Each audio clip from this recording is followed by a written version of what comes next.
This episode is brought to you in partnership with Shepherd Pratt, the nation's largest private nonprofit provider of mental health, substance use, special education, developmental disability, and social services. Crystal Henderson is the mom of seven high-achieving athletic kids, including the second youngest, Scoot Henderson, who plays for the Portland Trailblazers in the NBA. The family's motto is play hard or don't play. Scoot graduated high school early to become the youngest player in the NBA's G League at just 17 years old. He was the third pick in the NBA draft last year, and Crystal and her husband Chris have really balanced nurturing and challenging well. And now they pour into other kids through their NEXTPLAY 360 facility in Marietta, Georgia. We talk about raising independent, resilient kids and the importance of strong family ties. Be sure to stay tuned after the interview for a great conversation with Dr. Harsh Trivedi, child psychiatrist and CEO of Shepherd Pratt. Enjoy my interview with Crystal Henderson. Well, what a privilege to get to talk to Crystal Henderson today, mom of Scoot Henderson. And you know, we got to start with that name. I'm guessing it came from doing a little scooting as a baby, right?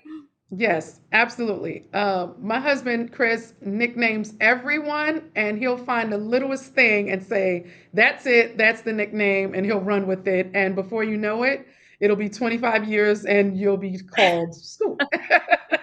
I love it. So, what we've got to tell people right up front is that Crystal is the mom of 7 kids, which I love your family story. And I think Thank that you're going to have you. all kinds of wisdom to share with us today for sure. How many of the 7 are actually grown now with a nickname like Scoot uses? Uh, all of them. Really? Moochie is the youngest, yes. Dada is the oldest. And so they all have, we still call them nickname by their nicknames. They all do. CJ is just short for Chris Jr., but it's his nickname. So um, they all do. They all have nicknames. Ani is Onyx, and Jade is JD, and we just we all have nicknames. I love it. That's really fun. So Scoot is 20 years old. He is in the 7. He's the second to youngest. Is that right? He's the second to youngest. He's the third youngest boy. He's the second to youngest out of the 7, and so he is the oldest soul we have. Oh, tell me more Yes. about that. He's just always been a really old soul, very caring and family oriented, more so than I think any of them. That they all are that way, but he has just a special little umph to, his demeanor with it. Mhm. I heard you say that he's just got this little spark that it's almost hard to describe, but there is a spark about Scoot that is different than all the others. Yeah, so I always tell everyone like we have 7 stars, like these are our 7 stars. Like he just happened to be in the NBA, but he's always been like his mantra, determined. He's determined to be the best. He's determined to be the fastest. He's determined to be the first one done with his homework. He's determined to be um, almost done with his chores, but really didn't do them, but done with his chores. Uh, I know what you're talking about.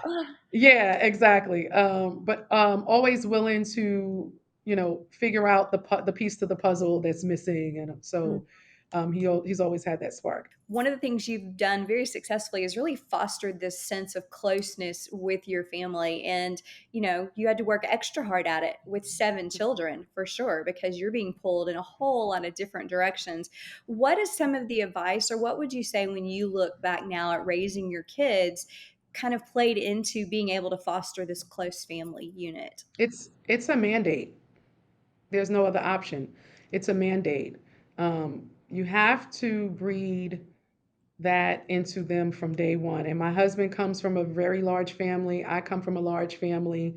And I think our upbringing fostered some of that. But I also think that we moved from New York to Georgia and it was just us. And so that helped it a lot, where all you had was each other. And we vowed, like, this is the glue. This is how you stay together. This is what you do together. You support each other in anything. Scoot was maybe 2 weeks old going to his oldest sister's Diamond's games, right? Like he was literally in my arms, and I had like a trail of little little ones, just and we were all supportive of her and her journey, and each and every one of them in their journey. At the football games, my son Jade, we were lined up at the gate, being supportive. If it's a even if it was a band night or whatever, like we made sure that we always did everything in unison. What are some of the other ways that you encourage your kids, not just on the court, but to try other Mhm. things? I know, I mean, you've raised well-rounded kids, and Thank it you. wasn't because they were just, being taken to basketball practice every day. No, oh, absolutely not. Absolutely not.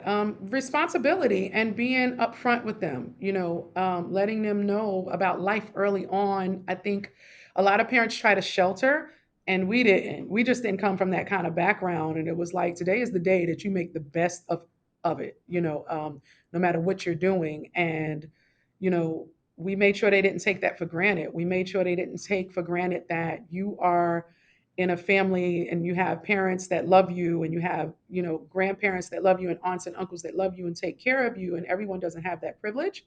And so we just made sure that we echoed that every day. It sounds like you've found a way to kind of walk what is a difficult line for some people between nurture and Hmm. challenge, and Yep. to be able to not coddle them too much so that they are No. responsible adults at this Yes. point, but yet you also created a very loving family atmosphere. Yes. Yes. So I always tell the story of, like, when our girls went off to school, I was like, okay, good, you're great, bye, you got it. When the boys went away to school, I was like, oh my god, like Did I crying. teach you how to do um your laundry? but yes, yes, like, what's going on? Like, my son literally went to Georgia military. It was like an hour and a half, 45 minutes from here, and I'm like, Chris is like, why are you crying? I'm like, oh my god, I don't know. But I think when Scoot left for Ignite, like, I didn't cry. We were ready. We were ready. He was ready. I knew that everything that his siblings and his parents poured into him, he was going to be okay. Where was Ignite? How far was that from you guys in Marietta, Georgia? Oh, for the first year, it was Walnut Creek, California. Oh, wow. For the very first year. And then for this, which was great to have all of the kids, because they all served a purpose and a role, and there was always someone there with him, except for like that first month or 6 weeks. Um, but everyone was always able to support. And then the second year, it was in Las Vegas, Henderson, Nevada. Ah, made for Yes, y'all. my home away from home. Yeah. So for people who are listening that are a fan of your family, of Scoot, of the NBA or whatever, they may not understand when we talk about like Ignite, G League, like terms like that. What's the simplest way to describe this elite opportunity that Scoot had at such a young age? So the G League is a subsidiary of the NBA. Okay. It's full of guys trying to get into the NBA, and excuse me if I'm not explaining this politically correct, but very hardworking guys trying to get into the NBA, or guys that are rehabbing from the NBA team, or guys that are done with the NBA and now playing in the G League, Okay. Okay. and some are trying to work their way back up into the league. And so Ignite was a program that stems from there for high school kids that were taking a different path than college, ready to become a pro. And it opened up doors for my son, our son, that had we'd never even imagined, not just the on court stuff, but the off court stuff. Hmm. You grew up really fast. You played against grown men night after night. That's what I was just thinking. He was in with, grown men, as a teenager. Am I right that at 17, he was the youngest player to enter that league? Yes, absolutely. And he was there for 2 years. Wow. Okay, what was your mama heart like in making that decision? I mean, you talked about crying and sending your other son, an hour and a half to college. Yeah, that's the funny thing. I guess maybe I got older and a little bit, more comfortable in what we had done as parents. And so, as with every major decision, it was a family. It was his decision, but it was a family decision. Mhm. We sat down at the table and figured out, okay, how does this work? What does this look like? Who's on first? Who's on second? you go here, you go there. I'm kind of like a drill sergeant. You go over there, you go over there, you do this, you do that. I'd say there's And a lot so of divide and conquer in your family, a right? lot of divide and conquer in our family. Um, and so I think for him, he wanted to do it. And so that's the most important thing. He wanted to do it. Yeah. And so, like with any of them, if you have a dream and you want to do something, then we're going to support you 110%. Amazing. Let's go back to high school. At what point would you say that it kind of hit you and your husband that this is not going to be a traditional path for this kid? And when by traditional, I mean you go to high school, then you're probably going to go to college. He might play, D1 or community ball, whatever that may be. But when did things start looking different to where you knew this was going to be big time decisions to be made as a family about his future? So I'll be perfectly honest with you. My husband knew. Mm, I did not, but I started understanding the business behind it when I saw his face up on a whole wall at a tournament. And I was like, wait a minute. um, that's when I started saying, wait a second. And we were going to like get into the tournament, and I was like, let me rethink this whole thing. Like something is going on here bigger than what we think. And so my husband was his coach, and he was kind of in the day to day with him more. As far as like training, I was there, but I was like, I wasn't rebounding. He was doing all the rebounding and training, and so and he was having the conversation, so he knew a lot more than us, and he would tell me all the time, like, Chrissy, he's different, he's different. And for me, it was like, okay, let's make sure these grades are right. I was going to ask you, Yes, and let's prepare, in the event that he is different. And so that's exactly what we did together collectively. We made sure he took care of the on court and I took care of the off court. And we reached out to one of the teachers in the community, Miss Silva, and she tutored him. Came up to the gym that we own and tutored him, and he doubled up in his classes, and he was able to graduate early. wow. So graduated early, and then I guess at that point you guys knew it was probably very clear, I would guess, with his Mhm. talent, his skills, and the recruiting and the scouts and all of that, that he's about to take a really Yes, a big step here. it comes really fast. I can only imagine. Yeah. Hmm. I mean, in high school, he was getting endorsement deals, right? And that was not legal. Don't try to slip me up. Oh, wait a minute. NIL wasn't really a thing even 2 years NIL ago was in not high a school, right? thing when Okay. he went to Ignite. Okay. Um, Okay. NIL was not a thing. They were talking about it. It was, going through the red tape and Mhm. what it looks like. It was not a thing until after he went to Ignite. Okay. And then he was able to kind of get Right. But a he head start. did sign, and I don't know if he was the youngest to sign a a a sneaker contract, Oh, but yeah. he With did Puma, sign with right? Puma Yeah. at 18 years old. Yes. Wow. Were those things kind of scary when they started coming your way? I mean, these had to be numbers that, you weren't necessarily used to. Honestly, I tell you what, um, my husband and I, we just went off of intuition. Like, this feels good, this doesn't feel good.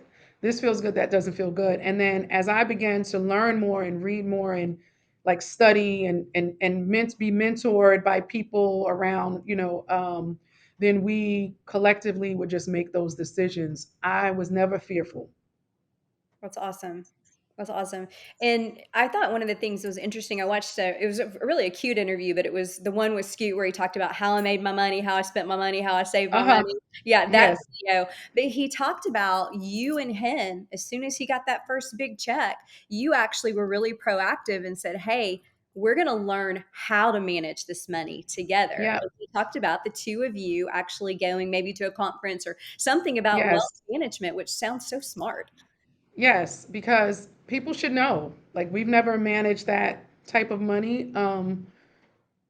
I can't help you there because I don't know that part. And so I thought it was very important to continue his education in that aspect. And that's one of the ways that not only we sought out to help develop the business of basketball, but just like Ignite was a strong believer of adding those different seminars and webinars and education to the players Right, to learn more about it. to learn more about it. Once his name started getting bigger, I guess the draft is nearing, all of those things. What would you say some of the impact of fame or things that have surprised you or people's reaction to your family? What is that part of the journey of this fame portion looked like? I don't know. We haven't gotten there yet. We're still like really like head down. We're working. We're working every single day. I think, at draft they asked us like, what now? It's like ground zero. Every day is like ground zero. Let's just keep working.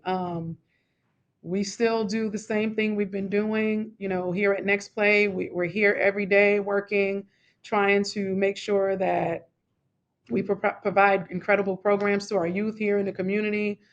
We are in Portland trying to build relationships out there, and we just continue to work. And Scoot's working as well. Like he's working on his craft. He's learning, who he is now at this different level. And so I think um, we've never really been starstruck or anything like that. Like we have a higher power that we believe in, and it's just like you just have to, if you put two steps forward, then the rest is up to that higher power, and we go from there.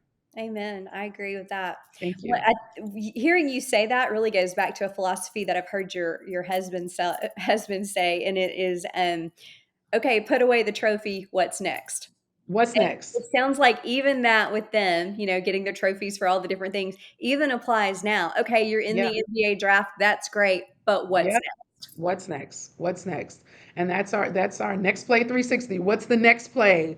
We're focused on that 360-degree person, not just on the court, but off the court. Who are you as a person? How are you growing and developing to become the better you every day? And so it is what's next. Yeah.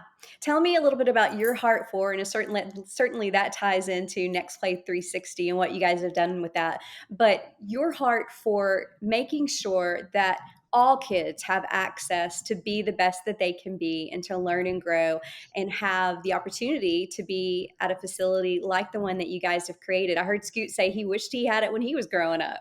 Yes, yes. We realized, well, this was one day we were walking, my husband and I, and he said, this is what I want to do, and this is great. And as he was talking, I was taking mental notes. And then I eventually put those notes on a piece of paper, right? And I tell everyone, like, write it down, make it plain, right? Make it plain, and then, do the work. Do the work to make it happen. And so we started this dream or this thought 20 years ago. And over the last 8 years, it's just come into formation through just the work. And it was work that we were doing in our living room with kids that would come over, or kids' friends would come over and they would say, oh, hey, Mr. Christmas Crystal, I have a question. And then it turned into a 2 hour mentorship, right? And so um, those kids are grown now and they have their children that are coming to us as auntie and uncle. And so I think you have to be all children need an environment where they can feel confident, where they can feel safe. If you have confidence and you pour confidence into a child, they will grow and they're going to have some bumps and bruises. But they have to keep that confidence and you have to pour that confidence into them. And so we decided to do that in a community effort at Next Play 360. Just explaining to them like this is it's more than basketball. It's more than baseball. We have two baseball fields. It's more than that. This is about who you are in this classroom, who you are when I see you walking out the door. Are you being the best person? Are you opening the door for the people that are coming in? Like, who are you? Who are you becoming here when we pour that confidence into you? Are you going to pour that into someone else? And I think that's what Next Play 360 is. It's just confidence and work. Yeah, adding, making sure that integrity and character are just as Yes. important as whatever Yes. athletic skill they're bringing into the gym, right? Absolutely. Absolutely. We hear a lot about why it is so important to diversify our savings and investments. And I'll be honest with you, there is so much I'm still learning. Recently, I was introduced to the opportunity of investing in precious metals, including gold. Through American Independence Gold, you can invest at some of the lowest rates in the industry. They offer IRA storage, or you can choose to keep the gold yourself. Plus, account fees are covered for a lifetime. I also love that American Independence Gold has a buyback commitment. This gives you confidence that your investment is liquid if you need the funds for whatever reason. This faith-driven, veteran-owned organization with more than 20 years' experience in helping people protect and grow their investments is offering a 5-gram gold bar with qualified purchases. What does it hurt to learn more? Just visit momslovegold.com and you will be connected to a client relations expert. They can offer top-notch service and expert advice. As you guys know, I am a huge fan of BAREFACED and have been using their skincare consistently for about a year now. My go-to this summer is the Summer Staples Toning Pads Liquid Gold, which is their vitamin C and SPF. I recently learned that vitamin C can make your sunscreen more effective, and that's why this summer I am making sure I include it in my everyday routine. Some vitamin Cs can be a little drying, but BAREFACED is a microemulsion with coconut esters, so it is extremely hydrating. And of course, I never go without my SPF. If you're not wearing a daily SPF, investing in skincare is kind of a waste. My personal favorite is the tinted SPF. It is a universal tint derived from iron oxides and not only provides a natural looking glow, but also serves as an extra defense against those dark spots. These products are your summer skincare staples, ensuring your skin stays healthy, nourished, and protected. You can get 15% off your first purchase of summer staples using the code MOMMA15 at barefaced.com. Summertime for our family means a lot of travel, and yes, most of the time Tucker does get to tag along. We spend a lot of time in our RV, and that means lots of walks and activities with Tuck. Before we head out, we bathe Tucker with Coat Defense's Sensitive Skin Shampoo. It smells so fresh without being loaded down with chemicals, and his coat stays really soft. We always make sure to pack the Coat Defense Daily Preventative Powder as well. This powder that we just sprinkle on his coat and paws acts like a dry shampoo and works to eliminate odor and repel dirt. Tucker's friends at Coat Defense are offering you 15% off to try any of their awesome products. You can visit coatdefense.com and use the code MOMMA15 at checkout. So it's grown into so much more than you probably even wrote on paper. It really is. I mean, it really has. And I'm so excited because it's like every time something happens, like, oh my gosh, we need to do that. It's just, it's hard to touch on everything. You want to be great at what you do, but we have a list of things like, okay, this has to be, and just plan it out accordingly. But even introducing, we did 360 Access series this year, and we introduced people from the community to our kids, and they came and they had a 40-minute session. It wasn't a very formal session. It was like a come chill out and let's just talk. We tried to reinvent that area in our living room here and let them be in their comfort zone, because it's all about being in a comfort zone too. And we just were in awe over the questions that they were asking. Oh, wow. And so we tried to display to them that you can love sports and you can still be a part of sports. We had people that worked in sports, not necessarily a professional athlete, but statisticians and PR people and marketing people and people in technology, but what's behind the physical and mental behind sports. And so there's so many different avenues that you can pursue outside of just being on the court or on the field. Yeah, tell me about that new room you're sitting in and the lab portion for education that you guys have added. Yes, so this classroom has been a blessing to us. I mean, we worked, my daughter and I designed it like, this is what would you like to sit in, and how can you be creative, and how can it be hands-on and childproof, like they don't have to worry about spilling anything or anything like that. But we partnered with 2K Foundation to build out what was once a one little small, maybe 15 by 15 room, to a 30 by 48 space, full of computers, laptops, workstations. They can come and do their homework. We have STEAM classes here where we focus on science, technology, engineering, arts, and math. We have sessions here where we come and just have conversations. It doubles as like a powwow for teams to come and have, team meetings. And so we've opened it up also to the community. If you have something that you want to do, voter registration, we have all of that here. And so it's just been a really great opportunity to work with 2K Foundation and Microsoft to help bring this along. Yeah. What happens when Scoot Henderson happens to pop into the gym and all the kids are there? Oh my gosh, it goes crazy. They go crazy. They can't believe that he comes here so freely. For one, we had one dad and son drive up from like Alabama after a tournament and was like, we were just hoping to catch him here. And I'm like, he's in Portland. Oh, that's And so people just can't believe that but this is his home. This is literally where he grew up at. During COVID, we were on lockdown, couldn't go anywhere. It was in the classroom and on the court. And so this was it 24/7. I would cook dinner here. We would eat here. We might take a nap and almost fall asleep here, leave at 2 o'clock in the morning. And so this has been like our comfort zone. I remember when my husband first set up his office and he put a couch in there, and I was like, you're not going to need a couch in here. And that was my resting place, right? So it's just our home away from home. I'm guessing there's probably kids who get to come in there and have these opportunities that wouldn't otherwise, right? Absolutely. Absolutely. And that's the goal. And that was one of the things that we pride ourselves on, to be able to be that vessel for kids that need this type of opportunity. ODD was just an event that we did here in the end of July, where it's OddCon. And what we do is we have vendors from the community come and set up a booth and sell their merchandise. We give a book bag full of school supplies. We invite the community in to be a part of helping the kids have a great year. Mm. And teachers is our focus. We focus on making sure the teachers have different supplies that they need to have an incredible school year. And that's one of the things that we've done now. This is our second annual.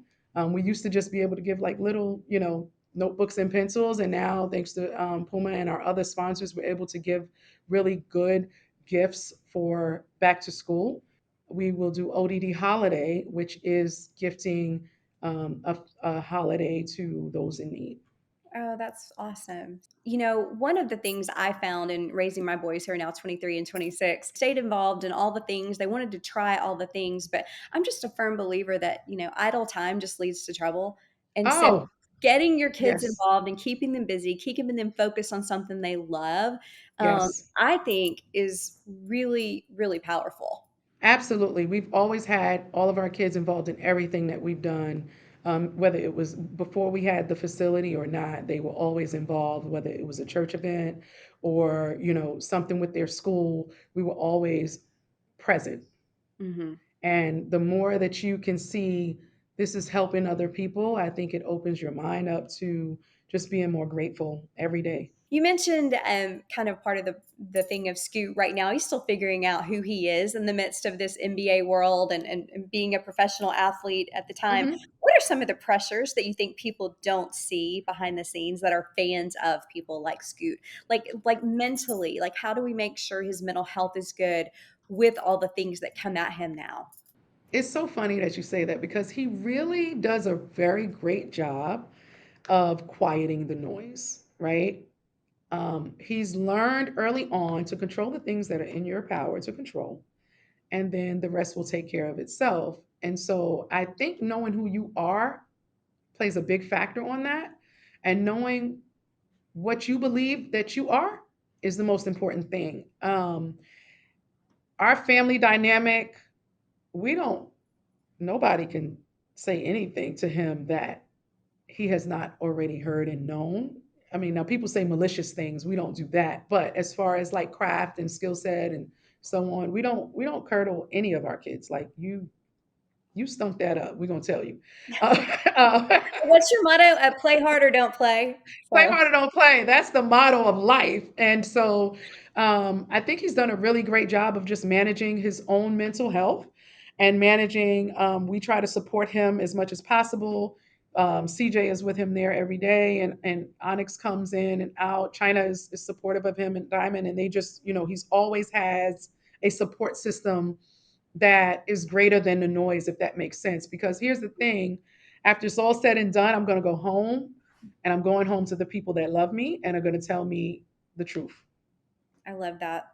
It's kind of a family affair, isn't it? You just mentioned names of the kids who come. Yes, I'm sorry, I just throw them all out, and people are like, who are these kids?" Well, those are like our those are that's the support system.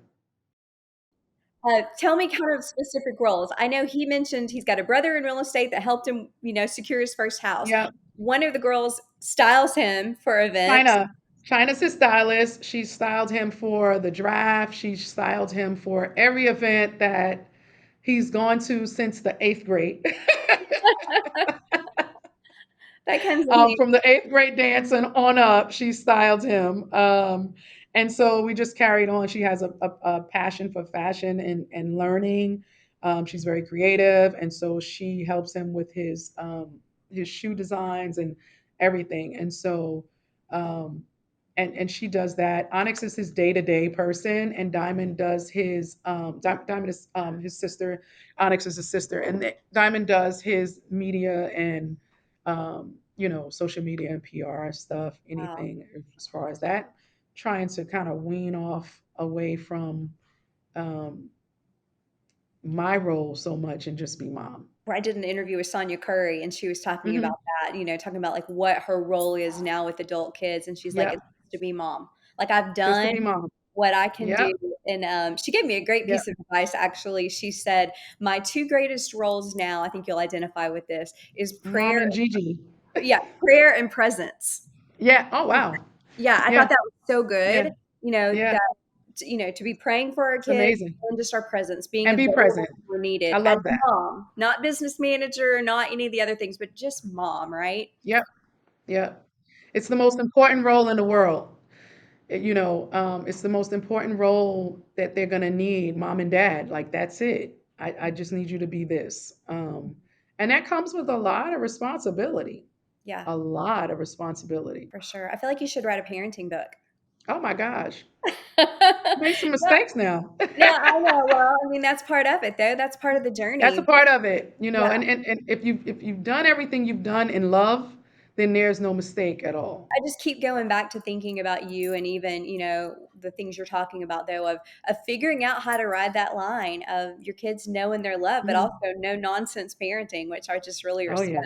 I think the line is communication, honestly. Being able to communicate with them where they are, um, and understanding this language barrier grows and evolves, right? Like there may be a barrier in the beginning when but they're still trying to explain to you what they need and what they're doing from infancy. My granddaughter Skylar and my grandson Christian, they're like, I'm looking at them now, and it's like, this is amazing. These little people are now like talking to me and saying, Gigi, and I want this, and so they know from early on. You tend to forget that when you're in it as a mother, but as a Gigi, you're like, oh, this is the most sweetest thing ever. But it was there too. You Yeah. just were in it, and so you worried more, right? Whereas now you can sit back and just enjoy it, and so now you're more perceptive. But I think the communication, is the most important thing, and that's where the line is. You be very plain. These are the rules. There are consequences if you follow them. If you don't follow them. Hmm. Do you guys have a Henderson family group text? Oh my gosh, I'm going to sell it one day. What is it titled? And tell me about what is it full of memes or Oh my what gosh, is it it's like? full of everything in the world. It's full of everything in the entire world. Everything in the entire world. It is jokes, old pictures popping up. It is every single thing that you could think of, it's in there. It's game day. It's, like let's go. It's encouragement. It's love. It's Mhm. laughter. It's fun. It's funny. It's topics, right? It's topics that are valid today in today's world. So it's everything. Usually those are pretty telling about a family, whatever that family group text Hmm. looks like. So take me back to some of the fun things that have happened for you as mom. It was so sweet to hear him talk about how he got to buy you, one of the first things he did was buy you like a really nice handbag. He said it was like a blue Yes, fuzzy handbag, and how much he enjoyed getting to do that for you. I'm gonna wear it one day. Uh-oh, we haven't even pulled it out yet. I think it was a sense of um, I can give this back to you. Mm. I want to give you something that I worked hard for with my hands, and you deserve it. And I think that just made him really happy. We don't really do we do gifting in our family. Like Christmas is huge, but we do giving experiences and giving lessons more than gifting. What's next for you guys? How often are you going to games? What is next season? Are you back and forth like all the time? We are basketball people. We are a basketball family. Somebody's there. We try to divvy up East Coast and West Coast, but somebody's around. Yeah, somebody, there's a representative from the family at every game. Always, always. Now we probably missed 2 games this year. Really? Wow. Yeah, NBA plays a lot of games. yeah. We probably missed 2 games, and it was Minnesota and somewhere else far. But we made it to Toronto because my daughter lives in Toronto. We made it there. We actually had a dear family friend of ours make it to Denver because we couldn't get to Denver, but he had some type of support. So, uh, You sent a yeah, representative, right? absolutely. Let me end with this. I love to ask this question, but what would you say that Scoot got from his mama? I would say his intuition and his love of reading. I'll give everything else to Chris, but I would say his intuition and his love of reading. What a gift to pass down. Intuition is pretty darn Yes, important, especially in that parenting. So I love absolutely. that you trusted Absolutely. yours along the journey. I think that's a big theme here of even, as you guys have had to make decisions that are not the norm. Most parents Yeah, can't identify with the kind that you've had to make. right. But you and your husband really went on your gut and have trusted your intuition through this whole journey. Absolutely. Yeah. Absolutely. Well, congrats on all the Thank success. you so much. I know Next Play 360 will continue to grow, and it's pretty awesome to see behind the scenes of why Scoot appears to be so grounded. It's because you guys gave him a great foundation. So thank you, Thank Crystal. We you. appreciate Thank you, it. Jennifer. Have a wonderful day. Thank you. Nice to meet you. Well, Crystal really offered some great insight about building strong family ties, expecting the best of each of her children, and how important a strong foundation is. Let's listen in now as Dr. Harsh Trivedi, child psychiatrist and CEO of Shepherd Pratt, joins us now to continue the conversation. Well, we are continuing the conversation with Dr. Harsh Trivedi from Shepherd Pratt. Great to see you again. Wonderful to see you as well. We're getting used to these weekly combos, right? Yeah, it's a lot of fun, and it's great to see where the conversations lead. And boy, this was a good one. I mean, I feel like this family just gets it, especially when you think about the importance of mentorship and what they've established with their Next Play 360 facility, which is pouring into the lives of young kids and just really getting how important it is that there are positive role models to support kids. And I know that you get that as well. The interesting thing about kids is really the fact that having other adults to talk to, and particularly positive role models, is so important. And I think even I would say for our kids that, let's say, have a lot of supports, the reality is it's not always easy to go to mom and dad to kind of get the right perspective, but also you want to see it from different angles. Like, how does it work out for different adults in your life? Yeah. And I think, what we see is when you have that youth mentorship aspect, when you have folks that can be good role models, you see better outcomes. Not only in the thing that they're doing, but things like, do they actually finish school? Do they go to college? And I think it's actually a great program that they've been able to put together. Yeah, I think that that is a pattern that we're really seeing with these interviews with moms is this kind of the culture that they've created in their families of providing support and resources and all of the things that have really helped some of these people who are excelling at an elite stage of a profession or career. And that really does tend to be what appears to be a common theme. It really is. And I think part of this is also it's hard to predict exactly what your child's going to need. So, as much as we want to be prepared, as much as we want to kind of get them ready for every experience, the reality is the nature of life is that things happen that you don't expect.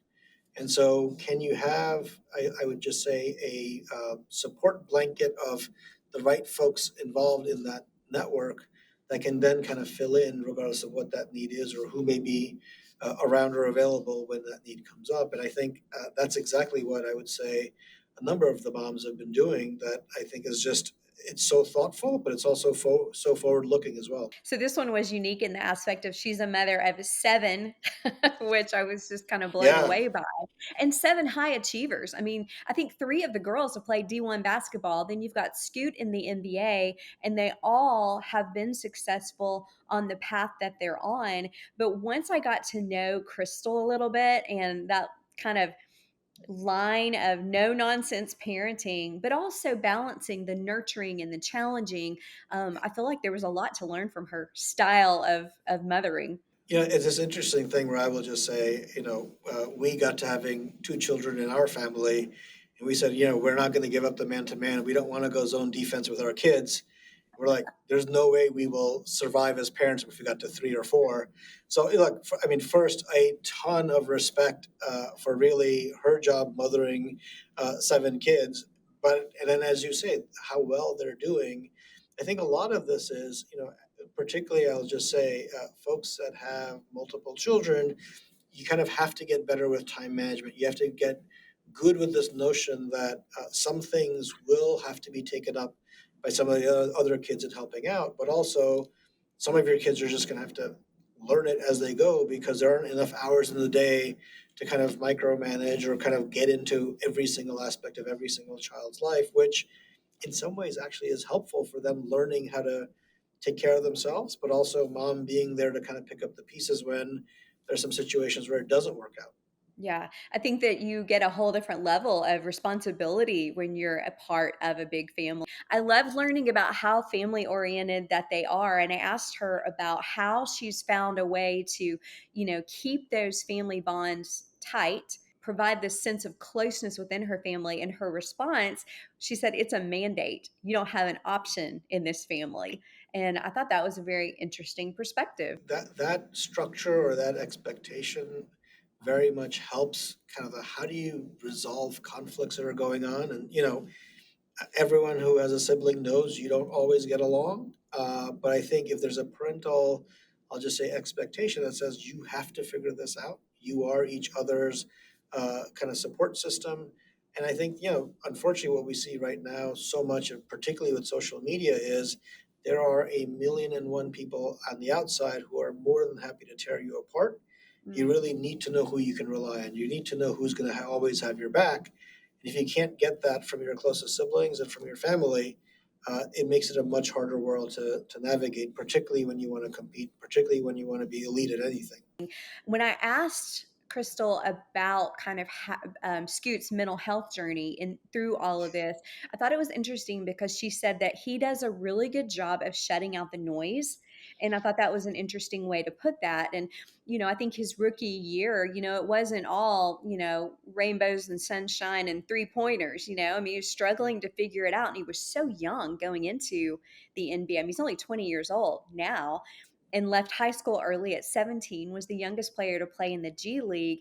But there's definitely a sense that of importance that they've placed on him making sure he protects his mind from the negativity that can come his way, and I know did come his way his rookie year. I think one of the hardest parts, particularly in young adulthood, is uh, you want to know that you're successful. You also are still at this point, I'll just say, developmentally, where you're looking for that positive praise. You're looking for someone saying, yes, you're doing a great job. You're doing so, and I think that's probably one of the things that becomes hardest is when you kind of get put into that spotlight, that ability to drown out the noise or to really be able to focus in on which voices actually matter is particularly important. I think from a parenting perspective, I would say for a lot of kids that are entering adolescence, it's probably one of the things that's hardest for parents to impress upon their kids, which is really, yes, you're going to kind of have all these different thoughts, all these different ideas. You may actually be around many other kids that you normally aren't. Think about like going from a middle school to a high school, and all of a sudden there are a lot more kids, there are a lot more different cliques, there are a lot more different perspectives, but also bad things you could get into. And I think it's that perspective about having a level head, knowing right from wrong, but then also knowing kind of which voices do you listen to that I think is particularly an important skill to teach early on with kids so that they actually can practice that when they become more independent. She said the most important thing she felt like or that he had on his side going in is she talked about how important it is to know what you believe about who you are before all of this extra hype begins. And I thought that was great advice. It's really important, and I'll just say kind of what does it mean to be part of this family? What are the things that we hold most dear? I kind of gave the example before about, from a young age, I've actually asked my kids, what is the definition of integrity? Integrity is doing the right thing even when no one is watching, right? And I think similarly, those types of qualities that you particularly hold to be important as a parent are things that will be different for each family. But I think the more you can start kind of reinforcing that from the time they're young, Yeah. how can you tell that somebody is a good friend or a bad friend? How can you tell that somebody's actually interested in you succeeding as opposed to putting you down? How do you feel after you leave a conversation with this person? Watched an interview that Scoot did where he said when they got that first check, which was a really big one, and one of the most important things they did was he and his mom went to basically kind of a financial seminar lesson to learn how to manage this money because it was all coming at him so quickly, but actually being very proactive in financial literacy with numbers that they hadn't seen before. Yeah, I think this is one of those things where lots of people struggle with numbers, but I think when they come fast and also at a young age. We all have read or heard about just the stories of people that have made enormous sums of money only to be bankrupt by the time that they finish their sport. Similarly, how you have kind of entourages of people that will suck the dollars away and kind of get them to spend on things. So I think the financial literacy aspect is one that I think every adolescent needs as they're growing up, as they get older. And the fact that they were actually, I'll just say, very methodical about getting that education, and even the parent and child doing it together is a particularly important one, because then the parent's able to pick out, like, do you remember when this thing happened? Do like, hey, by the way, we live in this home and we've lived here for this long. There are life lessons that can be brought in from actual examples that have happened, which then actually help to make it a real thing, as opposed to some random person talking about money or what should happen. I feel like you are parenting right at the age where the financial literacy and allowances and stuff with your boys. Do you have some practical things maybe that have worked for you and your wife with the kids and how they're learning, about even managing small amounts of money? I think there are a number of things to kind of keep in mind. First of all, whatever you do, you have to kind of cater it to your child. And what I mean by that is, you and I talked about, I have two sons. They couldn't be more different from one another in terms of their personalities, their ability to think ahead, their bit like like how good they are with numbers and things. So first of all, you have to start with the child that you know and that you already have. I think the second part of it is, in terms of those experiences, what are real life examples as kids become more independent that you can bring on, right? So at an earlier age, I'll say even when my kids were younger, uh, what are some practical things that they could be doing as they get a little bit older? Are there chores that they could do? Could they be helping with taking the trash out? Are there things for which they could make small amounts of money to learn what it's like to put in, let's just say, some actual effort and a hard day's work, to then what's the numerical remuneration for that? As they get older, I think the reality is things are going to come up, right? So, for example, in our family, we have kids that they both like to ski, and so they joined the ski team. Well, part of joining the ski team is that they actually had to have money with them so that they could buy their own meal when they're up on the mountains with the rest of their school team. And so all of a sudden now we had to navigate, well, are they going to take cash? Are they going to have some kind of an ATM card or some kind of a cash card? Well, all of the ski resorts near us, they all went, they no longer took cash, they were all digital.